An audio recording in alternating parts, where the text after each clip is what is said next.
So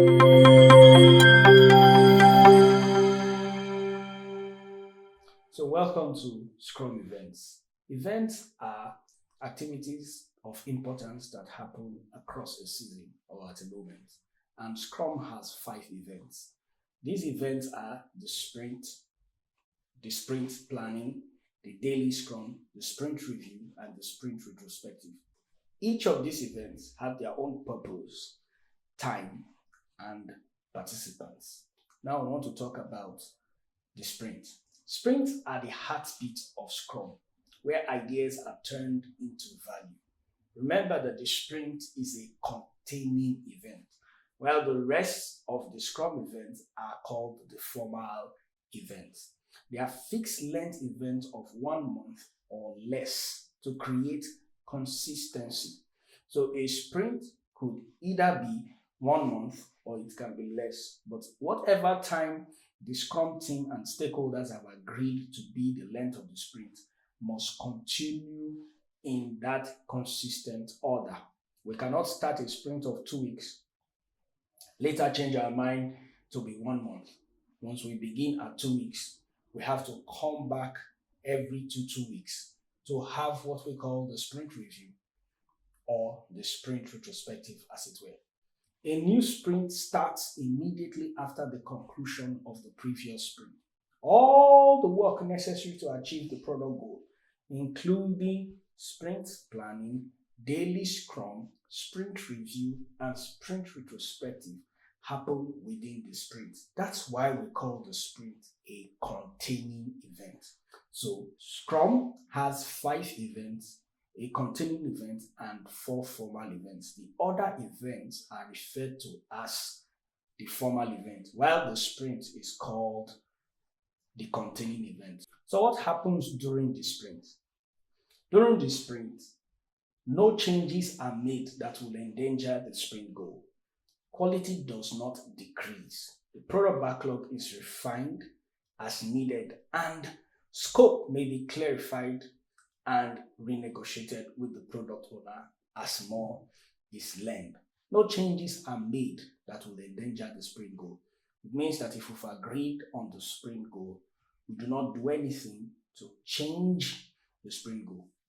As we agree on the sprint goal, during the sprint, we make sure we deliver what was agreed concerning what we intend to accomplish in the sprint goal. Now, unlike other Scrum events, the sprint isn't a meeting. Instead, it is the container for all the work that is done by a Scrum team to achieve a sprint goal. The daily Scrum, sprint planning, sprint review, and sprint retrospective all fall within the sprint, as well as product backlog refinement. Take note that product backlog refinement was not mentioned as an event. However, it has to happen one way or the other during the sprint.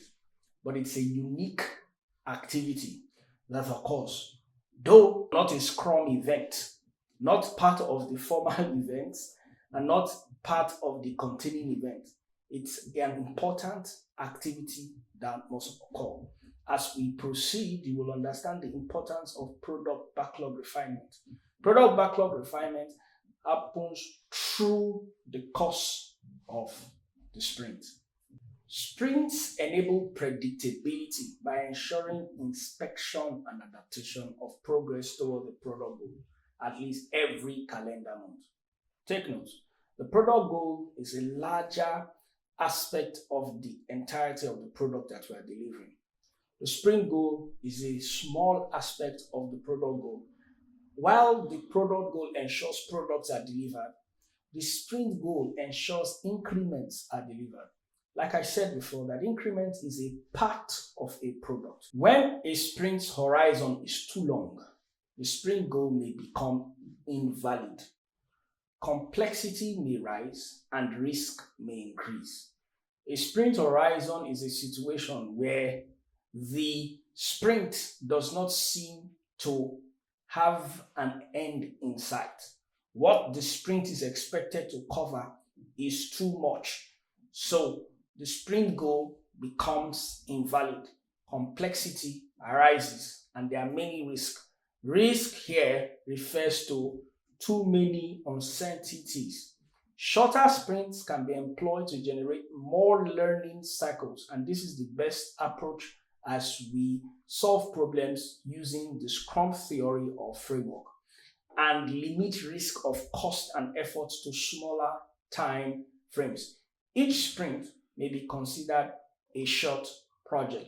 Like I said before, what we do in a sprint is to ensure that we can deliver an increment. And an increment is a usable part of a product. Because a sprint is a short project, various practices exist to forecast the progress of this short project. Practices like burn downs, burn ups, or cumulative flows. These practices have been proven useful, but they do not replace the importance of empiricism. That is, no matter how much we use in forecasting the progress of a project, we do not depend on it in entirety, because the progress of a project is based on what was done before, not based on what we are doing.